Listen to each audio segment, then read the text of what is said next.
episode 176 of Board Game Blitz, a podcast about all things board games that you can listen to in less time than it takes to figure out which smoke detector is the one that's beepy. Board Game Blitz is sponsored by Grey Fox Games. This week, we're joined by our friend and patron of the show, Pam. First, we discuss a couple games we've played recently, Weather Machine and Wicked and Wise. Then, we talk with Pam about game nights, conventions, and other random topics. And now, here are your hosts, Ambie, Crystal, and special guest, Pam. One quick announcement before we hop into the episode, and that is that when this episode comes out, we are a month away from Dice Tower West, the convention that happens in my city, Las Vegas, Nevada, and it is going to be the first convention that both Ambie and I are attending at the same time together in many years. Yeah. Obviously, we don't live super close to one another, but we used to be able to see each other at least a few times a year, kind of at conventions and things like that. But, you know, twins and a pandemic and other things make that really difficult. So this is going to be the first time that we'll be meeting up. And we are tentatively planning on hosting some kind of actual in-person meetup event with you all, with our fans, at the con. We do not have details solidified as of the time of this recording, but make sure you're in our Discord or following us on social media, and we'll be posting and sharing more information about that very soon. Recently, I played a partial game of Weather Machine. Weather Machine is designed by Vital Lacerda, published by Eagle Griffin Games, and published in 2022.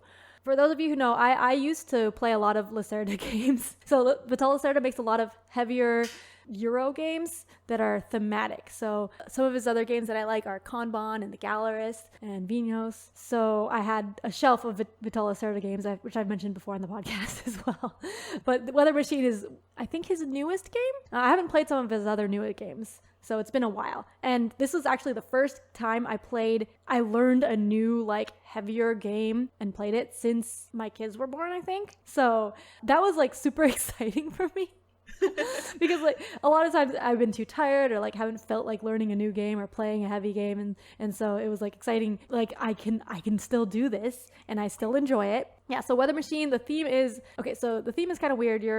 There's this scientist who's, like, tampering with the weather, and then you are on his team trying to, like, fix the weather that he messed up and, like, making new prototypes for it and stuff, and, like, trying to make a weather machine, but then also, like, mess with the government and stuff and, like, fix all the problems that it caused. So in the game, you have a worker and you're moving around on the board to different spots, and you have, like, a resource board. You don't have actual, like, resource tokens. There's a board where you track your resources up and down, and there's, like, 5 different types of resource.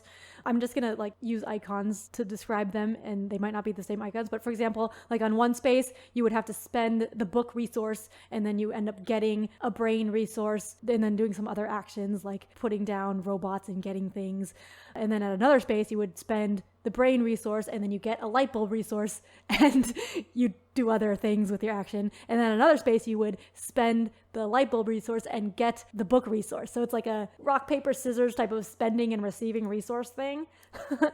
And then there's also some other resources that are wild and some others that you spend to just get things. Like a lot of Lacerda games, there's a lot of, like, planning and a lot of actions that you need to do in order, because you need to have the specific resources to do what you need to do, and then you get a lot of stuff, and then you have to, like, have a lot of stuff built in order to do, like, the things that get you points later on. And so there's lots of steps to do in order and lots of planning. But unlike his other games, I felt like the theme wasn't as connected to the mechanisms. There were some mechanisms that felt similar to some of his other games I've played, and so it kind of reminded me of Kanban with the worker movement, because there was also the scientist is Professor Latif, which is Vital spelled backwards. But that was he was moving around to the different spaces, which reminded me of Sandra in Kanban, who moves around the different spaces. And so it basically made me want to play Kanban again.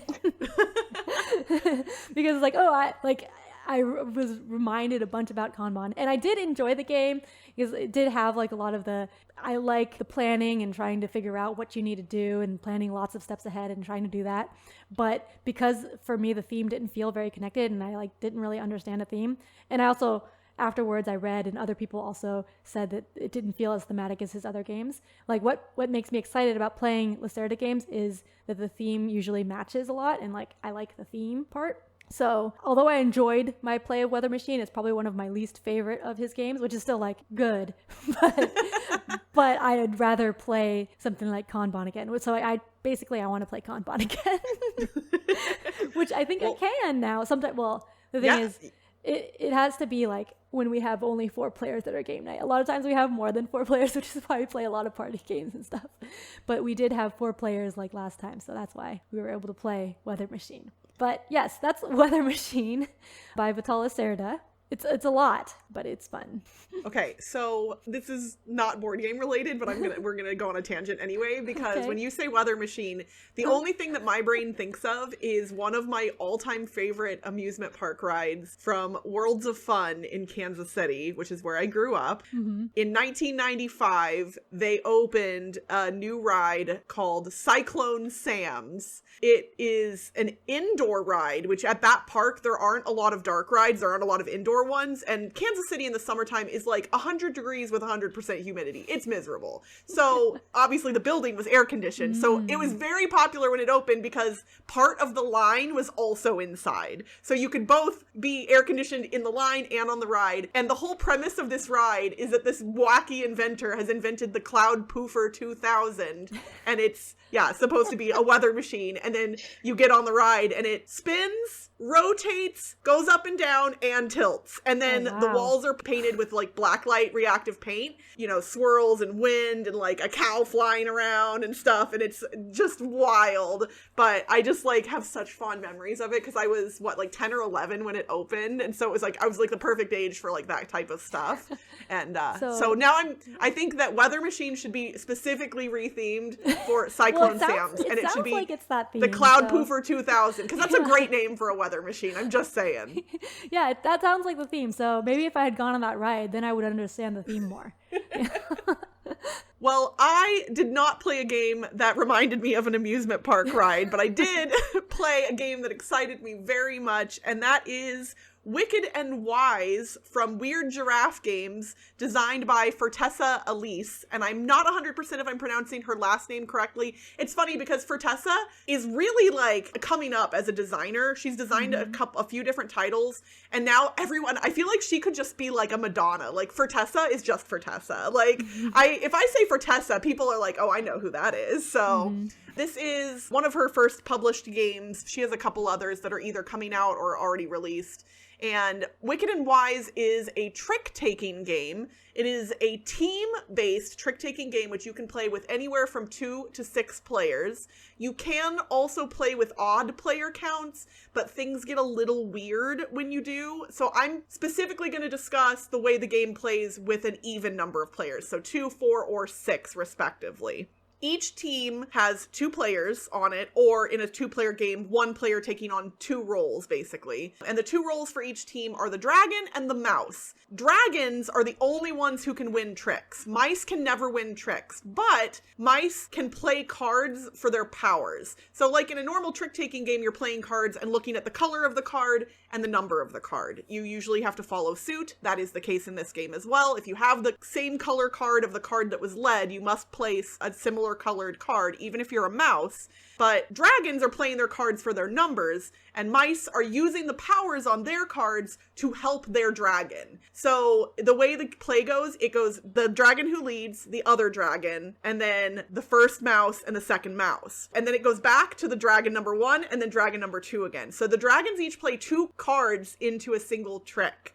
This also mixes things up in a really interesting way because as the lead in any given trick, as a dragon, you can determine what the lead color is, but you don't have to kind of show your full strength, right? Like if you have a really powerful card in one color and you have another smaller card in that color, you can lead with the smaller one and then you know you're going to get another card in later. And also your mouse might pass you something with a power that is really valuable as well. After every trick, both teams get to collect something, whether they won the trick or not. They either get 2 coins, which are considered victory points basically in this game, or a treasure card. And the treasure cards get to change up the rules in unique ways in future tricks. So you have to choose, and whichever one the winning trick team doesn't take, the other team gets. So if you want a treasure card for your team when you win the trick, the other team's going to get coins, which are basically victory points.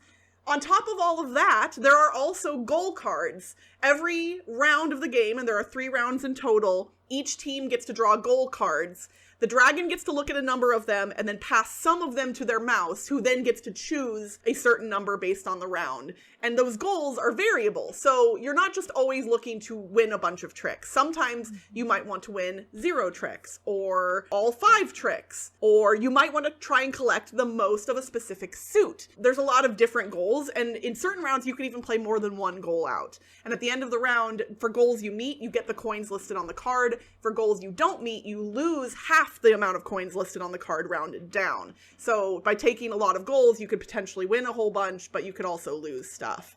So there's a lot of different moving parts in this game, which I would say make it a very difficult teach, especially for people new to trick-taking, because there's a lot going on. But if you're familiar with trick-taking and you can kind of spend the time to get through the teach, it's mechanically very simple once you get into it, but it is tough to get into at first. We actually kind of were playing things wrong, and we stopped midway through the first round, and we reset and did it again, because we were like, oh no, we messed up something important. Let's go back and fix that. But once we had it, I was just really impressed with how much agency it felt like we had. Because in a lot of trick-taking games, sometimes you're just, whatever you're dealt is what you're dealt, and you're like, well, this is crap, I can't do anything with this. But the way this game works, because you can swap cards with your teammate using some of the powers, or even draw new cards from the deck mid-round, there's a lot of ways to mix up the gameplay. The theme is neat too, with like dragons battling with mice helping them. Like, that's just funny. So yeah, I'm excited to play this one more. The art in the game was done by Beth Sobel, who you all have heard me rave about before. I honestly, I like a lot of games from Weird Giraffe Games. You all have heard me talk about games from them that I like in the past. Specifically, I love Stellar Leap, their 4X space game. I love Fire in the Library, Gift of Tulips. Like, they have a lot of really good games in their collection, but this one is just absolutely stellar. I would highly recommend it. I think trick takers are definitely having a moment right now in hobby board games. There have been a lot that have come out in the past couple of years, and this is one that should be on your radar if you like trick taking. So yeah, that's Wicked and Wise from Weird Giraffe Games. Cool. I'm not a huge fan of trick-taking games, but all these ones that you talk about, they always have some interesting thing that sounds like I want to try it. I mean, anytime you want to play a trick-taking game, you know that I'm down, so...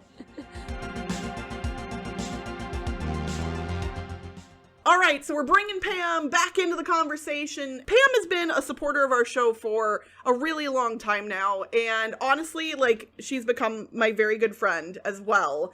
And so I just said, I just want to catch up. So I just want to chit-chat with you, Pam, see what you've been up to, see what games you've been playing that you want to chat about, and then we'll just kind of see where things go. That sounds great. Yeah, I've been, with pandemic and everything, most of my game group moved away.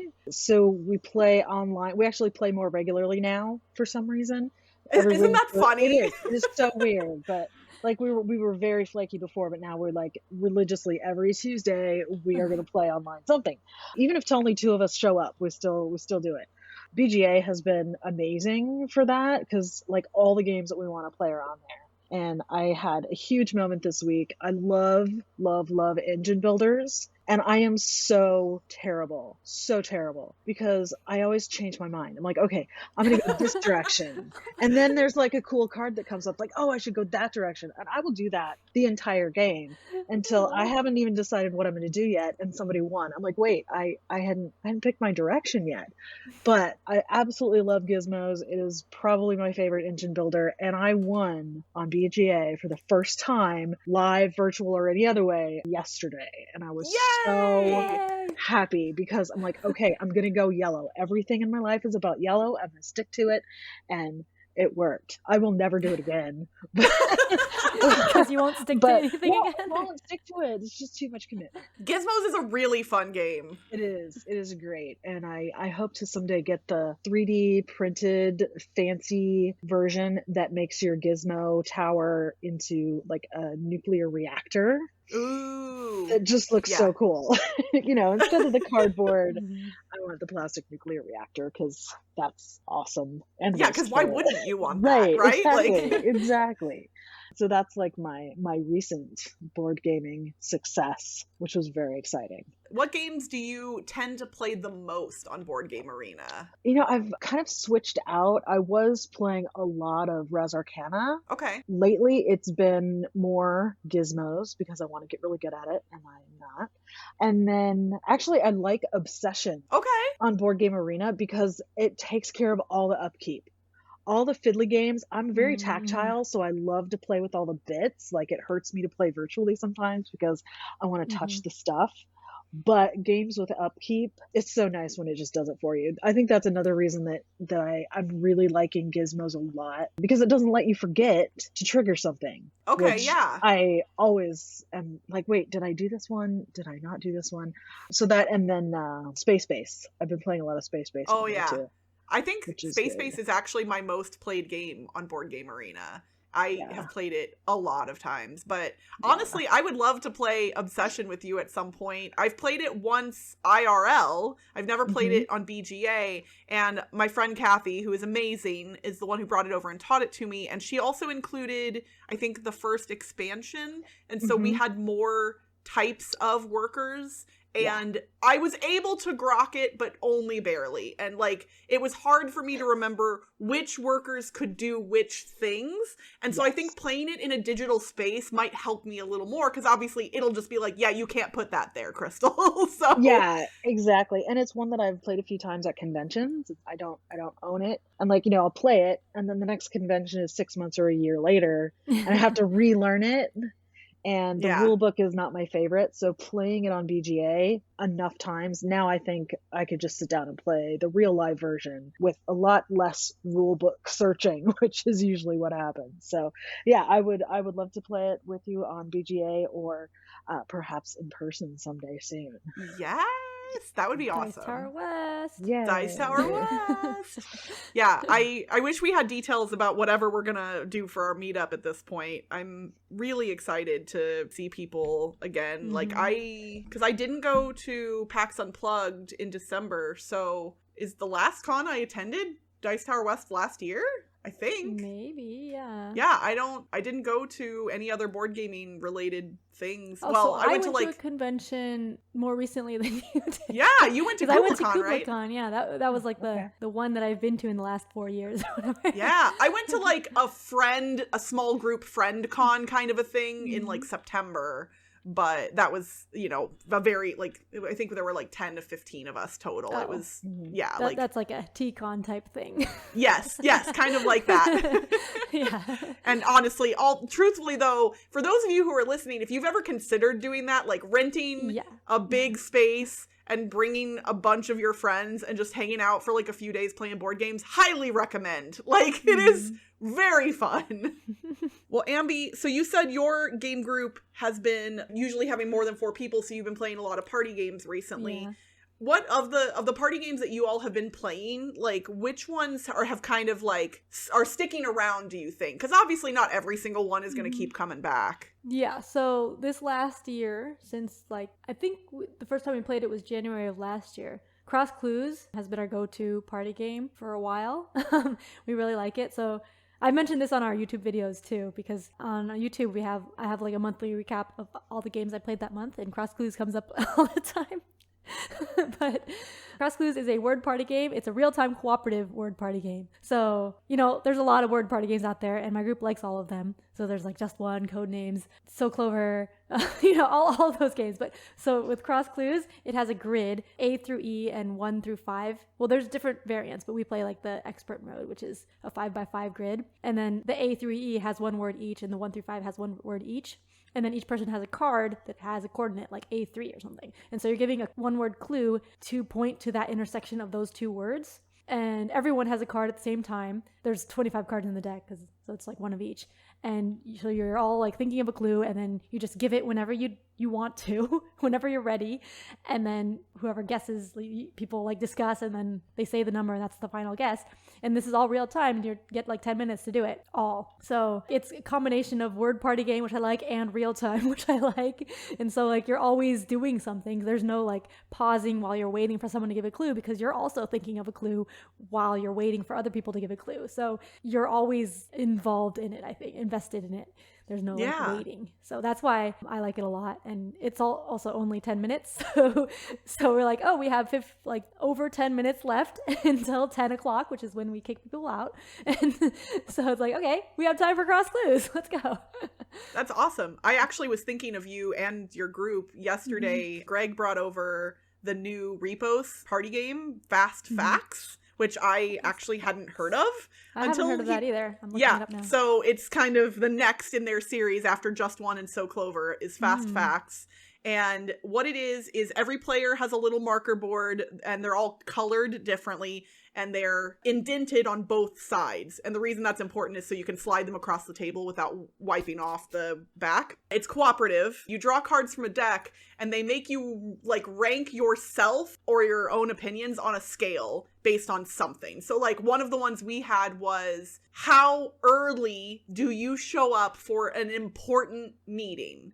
And so we all have to write down what we personally do. Then the first player slides their thing out into the middle of the table, and we can't discuss anything. The next player has to decide whether they think theirs is above or below the other one. Oh, it's like a timeline style? Yes, it's thing? timeline, but with your own personal, like, opinions, basically. Okay, yes. And so, this is a game like, you would like. there was one where it was like, in general, like, to humans, how flexible are you? Or do you think you are? And I was struggling, because I was like, I have one arm that I can reach my entire back with behind my back, which is very flexible. Oh, but that like, type of flexible. I was thinking, like, flexible to changes in, like, schedule and stuff. Like, well, what's wild though is you could have technically interpreted it like that and just written an answer. So I think I wrote 60 for mine. I was like, I feel like I'm a little more bendy than like middle of the road for humans, but not much more. But it was really interesting because we like learned both what we think about each other and what people think about themselves in like cute little ways. And we also got the total of Greg's current board game collection, because one of the ones that came up was, how many board games do you own? And we knew Greg was at the top of the scale. We were certain of that, but we didn't know the exact number until he revealed it, and it was a lot. I think it's also interesting because, like, if it's not like a definite answer like that, but like more of the scale 1 to 100 thing, your scale thoughts might be different than someone else. Like, you know, yours is more than that person, but then the way they answer might be different than the way you answer. So then, like one of the people in my group, I was like, I have no idea how many board games he actually owns, because he never brings games to game night. I know he owns board games, but he never brings his own games. So I had no clue how many he owned. But yeah, I would still say I like Just One and So Clover more, but I really enjoyed Fast Facts a lot. And the only reason I would rank it below the other two is just because you do have to have some familiarity with the people you're playing with, whereas with Just One and So Clover, you can play that with anybody. It doesn't matter. Yeah. But I would recommend fun it. facts? Yes, that's Fun Facts, not Fast Facts. Okay, because I was looking it up on Board Game Geek and couldn't find it. But Fun Facts, that is correct. It Fun is now facts. on my want to playlist. Fun facts, not fast facts. I think it was because you were talking about real-time games. That's where my brain got the fast from. I don't know. Fun facts from Repos Games. I recommend it. It's fun. Because the name, it's baked right in. And speaking of more party games that my group might play, you had mentioned like last year, I think, about the game Last Message. Yes! So my friend like just got a copy of this and he started describing it. I'm like, wait, that sounds like something that Crystal mentioned. And so I looked it up. I'm like, yeah, it's on my wanted playlist.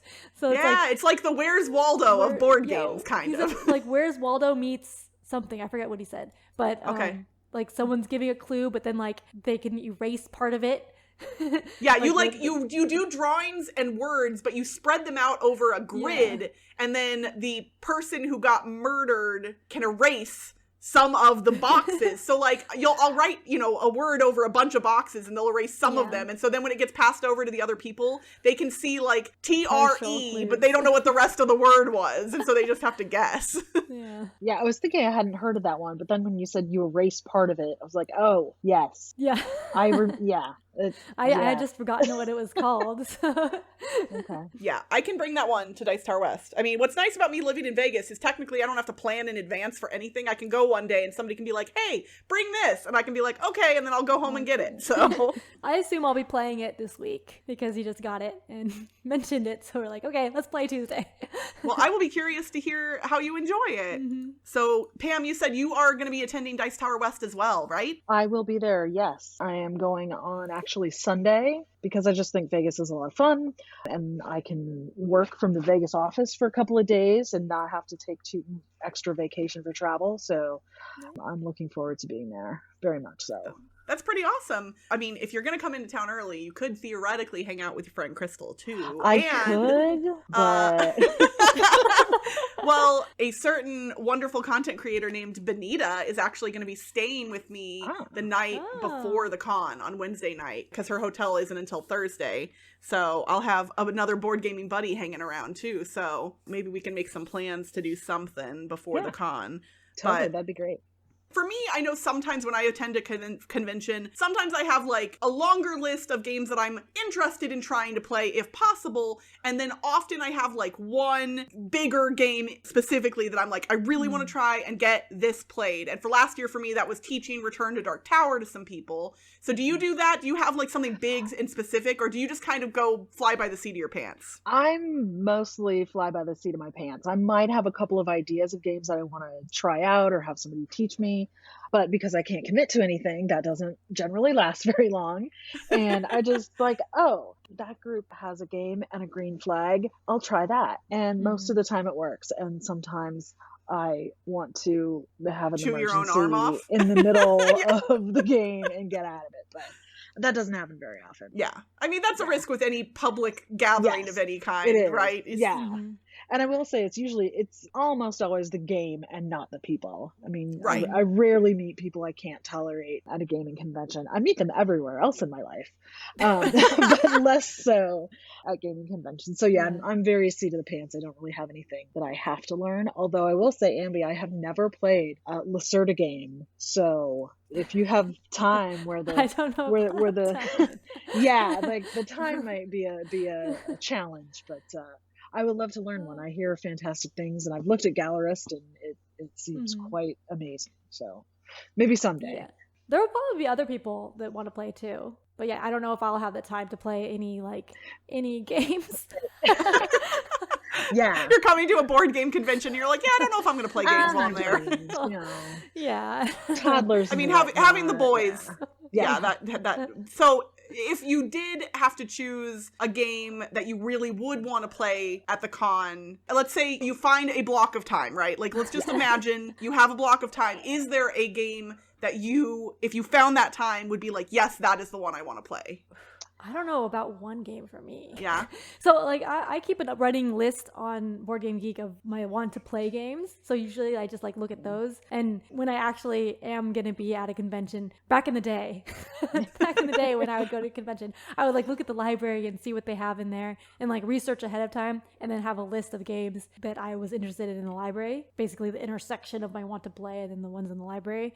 I used to like a long time ago sign up for games that are like scheduled things, but I don't do that. I didn't like that as much as just open gaming. I preferred that. I also would go with Toby, so like I always had a gaming partner so we could like play a game. We didn't have to wait for like an open table or anything. We could just find a game in the library and play it. If we didn't find any other people to play with, that was still okay.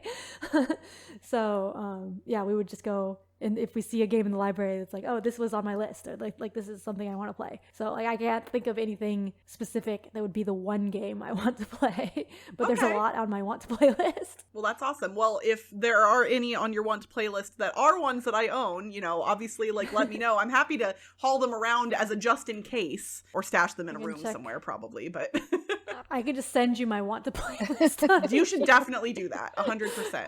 I don't know if there's a way for you to like cross-reference that with someone else's collection or anything. Well, my collection is not up to date, so okay, well then, so no. Kathy, if you're listening to this, I'm so sorry. So when I moved into my new house in fall of 2020, Kathy helped me update my entire collection on BGG, and I have barely touched it since then. Oh, I know. I'm kind of the worst. I really try to keep mine up to date because otherwise I'll be somewhere and I'll go in a game store. I'm like, oh, I really want this one. And I have bought repeated games. Yeah, bought the same game more than once. Yeah, like an embarrassing number of times. So I really try to keep it up to date just to save myself some money. If nothing else. So I'm like, hey, who wants this game? I accidentally bought another one. But, Well, everybody if loves nothing good else, games. that's a really good signal that your brain clearly really wants to play it. Like, Yes, absolutely. I'm like, I've bought this one twice, maybe 3 times. I should probably play it and stop buying it. But, yeah. we're Yeah. all notorious for that. The playing the thing that we really want to play and then not getting to play it for longer than you would Right. ever imagine, right? Yeah. It's a thing. But at the conventions, I like to play games that you can't get anymore because the library will have them. And there's some party games that I don't really play a lot of party games with my normal group because it's pretty small. But things where whether you know the people or not, it can be dangerous. Last convention I played, But Wait, There's More. Oh, that's so nice. fun. I played that at like the first Yeah. Dice Tower Con I went to. It is great. so great. I'm like, I have to get this game. I'm like, you can't get it. It just doesn't That's the exist. problem with playing games you can't get. I Like, know. and It's you like- want to get it. Yes. Yeah, there's a few like that. So definitely I will be playing that. And Igloo Pop. If you've not played Oh, Igloo yeah. Pop, I have that. oh my god. I love that game. It is so hilarious. I love to get it out like late at night. Everybody's brain is fried from playing games. Like, we're going to play Igloo Pop. And I've taught it to people. They're like, what is this? I'm like, just trust me. It is hilarious. And it is absolutely hilarious. Like, we had people coming from across the room to see why we were laughing so hysterically while we're shaking these crazy everybody igloos and- is like looking like they're literally crazed and shaking tiny igloos next to their heads and just like staring. What is this? How many beads are in here? Yeah, it is a fantastic game. So I mean, we've definitely drawn a crowd with our strike games at conventions before because we get into strike. So people are always like looking at us either with one of two faces, either, oh man, it looks like they're having a lot of fun over there, or ugh, strike people. Like, and like, they're you know what? both Like, right, but well, right. They're definitely both right. But I do get, like, if you're playing, like, a really serious game and the people nearby are just hooting and hollering, like, I get that it can be a little annoying. But also, you're at a convention. Like, if you want to play games in a quiet room, go to your hotel room or whatever, you know? And like every convention has quiet rooms now. Or they have quiet rooms and D&D rooms and wargaming rooms. I'm like, well, the big room is always the strike room. Yeah. We've played Pit at conventions a lot, and that also is another one with like a lot of yelling and stuff. We've gotten people got mad at us for yelling, but we're like, we're in the main room. It's okay. Yeah, right. Like, there's no noise requirements in the main room. Right. Exactly. They should require noise in the main room. You know? Yeah. Noise required at all times. Yes. 24/7. Yeah, don't play Mord im Arosa in the main gaming hall because everyone will just be like leaned down to the table trying to listen to where the little cubes fell, and you can't tell. Trying to feel the vibrations rather than hear them. Yep. Yeah. Well, obviously not all of our listeners are going to be attending a board game convention in the near future, or maybe even this year, but I would love to hear from you all if you were going to a board game convention in the near future, or if you are going to a convention in the near future, what is your like must-play game? It could be one of the brand new games that's coming out this year. It could be a hot game from last year, or it could be a classic from 20 years ago that you've just never played and you want to play it. So hit us up on social media or in our Discord channel and let us know what your big next, I want to play this at an event game is. And that's it for this week's Board Game Blitz. Visit our website, boardgameblitz.com, for more content and links. This episode was sponsored by Grey Fox Games. Coming soon to crowdfunding is the new Gods and Prophets expansion for Reavers of Midgard. With this expansion, players will get more treasures, more spoils, and a brand new offerings board where they can petition the gods themselves to join them in their voyages. And if you can't wait for your next Grey Fox game, use the code BGBLITZ2023 at greyfoxgames.com to get 10% off your entire order, including promos, exclusives, and upgrades not available anywhere else. Join the Blitzkrieg community on Discord for community game nights, discussions, and more by following the link in the show notes. Support the show by leaving us a rating and review on your podcast provider. And if you want exclusive bonus content, access to our private Discord channel, shoutouts, and more, visit ko-fi.com/boardgameblitz today. Our theme song was composed by Andrew Morrow. Technical support provided by Toby Mao. Until next time, I can buy myself board games, hold them in both my hands, read the rulebook for hours. What if I don't understand? Bye, everyone! Bye!